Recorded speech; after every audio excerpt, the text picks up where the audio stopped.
नमस्कार, आप देख रहे हैं डीसी न्यूज इंडिया और मैं हूं आपके साथ संजय मिश्रा। एक नजर अब तक की 5 बड़ी खबरों पर। देश की आर्थिक राजधानी मुंबई के धारावी इलाके में महबूबे सुबानिया मस्जिद के अवैध पार्ट को तोड़ने को लेकर तनाव फैल गया। दरअसल बीएमसी की टीम अवैध हिस्से को तोड़ने धारावी पहुंची थी, लेकिन यहां गुस्साई भीड़ ने हंगामा खड़ा कर दिया। प्रशासन की कार्रवाई के विरोध में मुस्लिम समुदाय के लोग बड़ी संख्या में रास्ते पर उतर आए और आंदोलन करने लगे। तोड़क कार्रवाई करने पहुंची मुंबई महानगर पालिका की गाड़ी के साथ साथ कुछ अन्य गाड़ियों में भी जमकर तोड़फोड़ की गई। हालात विकट होता देख प्रशासन की तरफ से बड़ी संख्या में पुलिस वालों की तैनाती की गई। फिलहाल धारावी इलाके में स्थिति अभी भी तनावपूर्ण है। पुलिस अधिकारी और बीएमसी अधिकारियों की टीम एक साथ मिलकर मुस्लिम समुदाय के नेताओं के साथ मामले पर चर्चा कर रही है। इसी बीच मुस्लिम समाज का एक प्रतिनिधि मंडल धारावी पुलिस स्टेशन पहुंचा, जहां पुलिस और बीएमसी के अधिकारियों के साथ उनकी बैठक हुई। बीएमसी की तोड़क कार्रवाई का विरोध करने वाले मुस्लिम समुदाय के लोगों का कहना है कि धारावी के 90 फीट रोड पर जिस महबूबे सुबानिया मस्जिद को अवैध बताया जा रहा है वो 25 साल पुरानी है, जिसे गैरकानूनी बताना गलत होगा।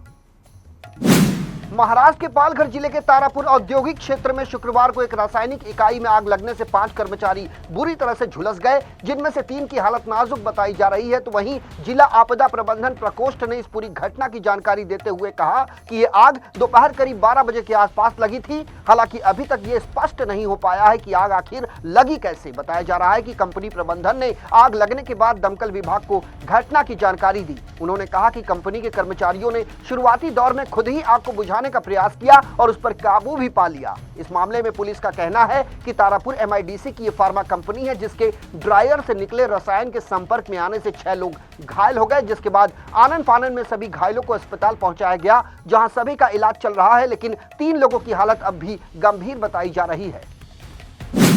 महाराष्ट्र में मध्य रेलवे के ठाणे स्टेशन पर शनिवार की देर रात एफओबी के गर्डर को हटाने के लिए यातायात और पावर ब्लॉक लिया जाएगा। इस दौरान अप और डाउन ट्रांस हार्बर लाइन और 6वीं लाइन पर 140T क्रेन रखी जाएगी, जिसके चलते इन लाइनों से गुजरने वाली ट्रेनें खास तौर पर प्रभावित होंगी। ये पावर ब्लॉक रात तकरीबन 10:30 बजे से सुबह 4:30 बजे तक अप और डाउन ट्रांस हार्बर लाइन और 6वीं लाइन पर रहने वाला है। वहीं इस दौरान अप मेल एक्सप्रेस ट्रेनों का डायवर्जन किया जाएगा। सेंट्रल रेलवे से मिली जानकारी के अनुसार 6वीं लाइन पर चलने वाली मेल एक्सप्रेस ट्रेनों को कल्याण और दीवा से मुलुंड और विद्या विहार स्टेशनों के बीच अप फास्ट लाइन पर डाइवर्ट किया जाएगा। इस पावर ब्लॉक अवधि के दौरान उपनगरीय ट्रेन ठाणे से रात तकरीबन 10:01 से रात 12:05 तक वासी और पनवेल के लिए प्रस्थान करने वाली उपनगरीय सभी सेवाएं रद्द रहेगी, जबकि ठाणे से रात 9:37 पर वासी से प्रस्थान करने वाली और पनवेल से रात 11:18 पर प्रस्थान करने वाली उपनगरीय सेवाएं पूरी तरह से बाधित रहेंगी।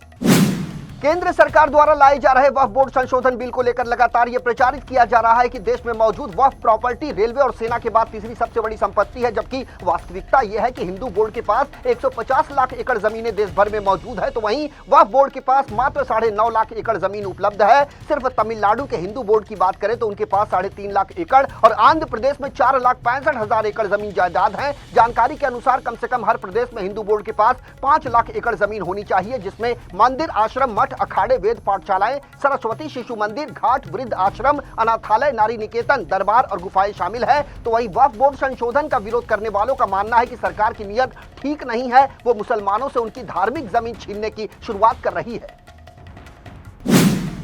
इस समय पूरी दुनिया एक साथ कई जंग को देख रही है, जिसके बाद ये कहा जा सकता है कि विश्व तीसरे महायुद्ध के मुहाने पर खड़ा है। इसी बीच चीन की मांग के बावजूद अमेरिका ने फिलीपींस में तैनात मध्यम दूरी की मिसाइल प्रणाली को तुरंत वापस लेने की कोई योजना नहीं बनाई, जिससे मामला बिगड़ता जा रहा है। दरअसल इसे इस साल की शुरुआत में संयुक्त सैन्य अभ्यास के लिए लाया गया था, तब से ये मिसाइल प्रणाली वही बनी हुई है। आपको बता दें कि दक्षिण पूर्व एशिया में फिलीपींस द्वीप समूह ताइवान का पड़ोसी मुल्क है। ये एशिया में अमेरिकी रणनीति का एक महत्वपूर्ण हिस्सा है। बताया जा रहा है कि चीनी हमले की स्थिति में ताइपे की सहायता के लिए ये अमेरिकी सेना के लिए एक अपरिहार्य मंच होगा। इसी बीच खबर ये भी आ रही है कि चीन और रूस ने हिंद प्रशांत में इस मिसाइल प्रणाली की पहली तैनाती की निंदा की है। इन्होंने वॉशिंगटन पर हथियारों की होड़ को बढ़ावा देने का आरोप लगाया है।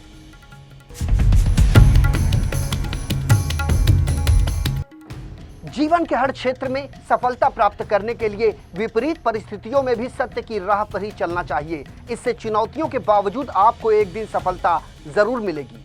आचार्य चाणक्य ने कहा है कि जीवन में बड़ी कामयाबी हासिल करने के लिए आलस्य से दूर रहें, चुनौतियों से ना घबराएं और सफलता प्राप्त करने के लिए कठिन प्रयास करने में संकोच ना करें। इससे सफल होने की संभावनाएं कहीं और भी अधिक बढ़ जाएगी।